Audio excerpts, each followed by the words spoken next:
आप यहाँ का कंडीशन देख सकते हैं, हजारों के संख्या में ये मॉब आया है, हम लोग पे अटैक भी किया है। वी डिमांड सेंट्रल फोर्स आए और हमें प्रोटेक्शन दे। और यहाँ का जो लोकल पुलिस है ये कुछ भी कंट्रोल नहीं कर पाया है, हम लोग पे अटैक किया गया है।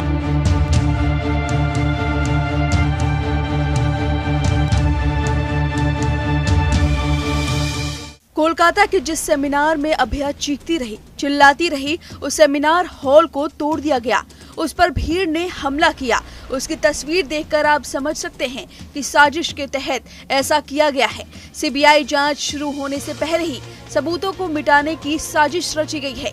इस भीड़ में गुंडे किसने भेजे हैं वो बताएंगे। पहले पोस्टमार्टम की रिपोर्ट जान लीजिए, जिसमें रेप नहीं बल्कि गैंग रेप का दावा किया जा रहा है।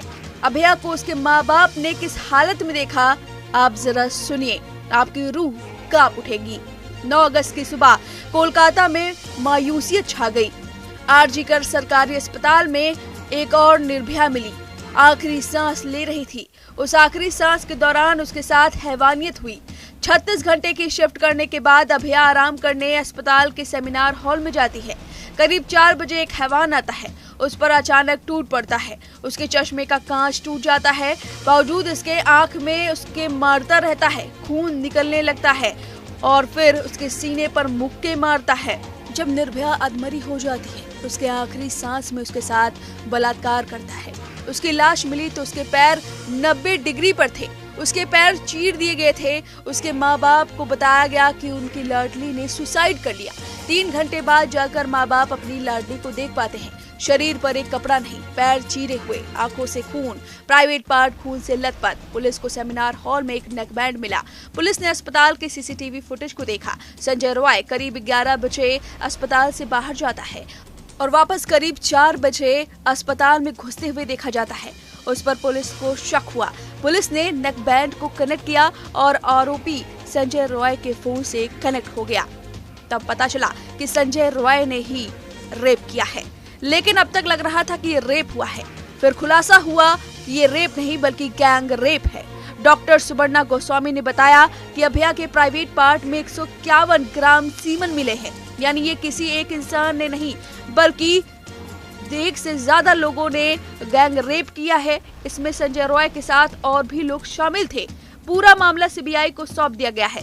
सीबीआई जांच शुरू होने से पहले एक भीड़ आरजीकर अस्पताल में आती है और सेमिनार हॉल को तोड़ देती है। सेमिनार हॉल जहां फॉरेंसिक टीम पहुंचती, सबूत मिलते, वहां सब कुछ तोड़ दिया गया। गुस्से के बहाने आप पहले ये वीडियो सुनिए जिसमें डॉक्टर चीख रहे हैं, यहाँ हमला हो रहा है।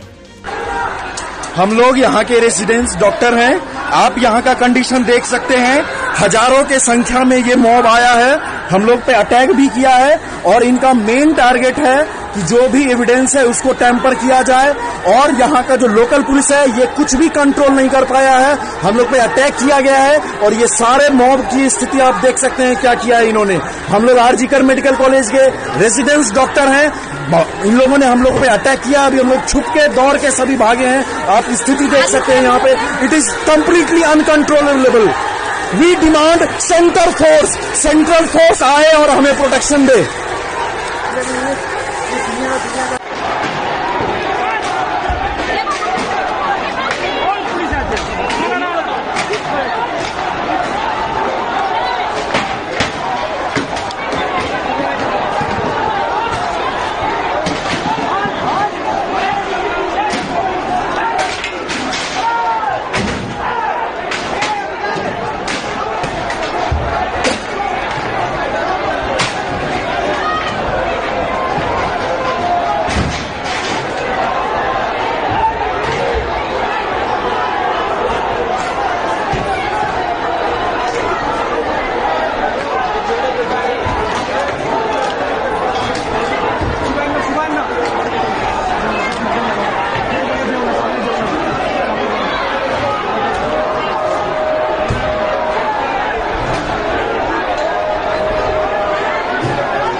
इस वीडियो को शेयर करते हुए बीजेपी नेता शुभेंदु अधिकारी और बंगाल के नेता प्रतिपक्ष ने ममता बनर्जी पर हमला बोला है। उन्होंने ट्वीट करते हुए लिखा, ममता बनर्जी ने अपने टीएमसी गुंडों को आरजी कर मेडिकल कॉलेज और अस्पताल के पास अराजनीतिक विरोध रैली में भेजा है। वह सोचती हैं कि वह पूरी दुनिया में सबसे चतुर व्यक्ति हैं।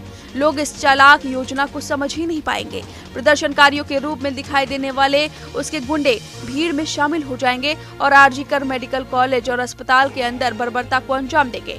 उन्हें पुलिस द्वारा सुरक्षित रास्ता दिया गया, जो या तो भाग गए या दूसरी तरफ देखने लगे, ताकि ये लुटेरे अस्पताल परिसर में प्रवेश कर सके और महत्वपूर्ण सबूत वाले क्षेत्रों को नष्ट कर दे, ताकि इसे सीबीआई द्वारा न उठाया जा सके।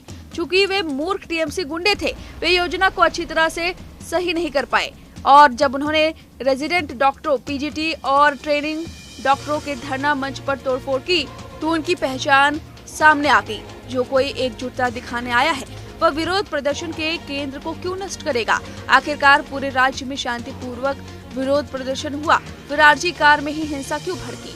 बंगाल राज्यपाल तुरंत हस्तक्षेप करना चाहिए। सबूतों को नष्ट करने के टीएमसी के बेशर्म प्रयास पर ध्यान देना चाहिए। इस तोड़फोड़ पर आपकी जो भी राय है, सीबीआई की जांच से पहले आखिर ऐसा क्यों हुआ, इस पर आपकी जो भी राय है हमें कमेंट करके जरूर बताएं। न्यूज नेशन अब व्हाट्सएप पर खबरों के ताजा अपडेट के लिए न्यूज नेशन के इस क्यूआर कोड को स्कैन करें।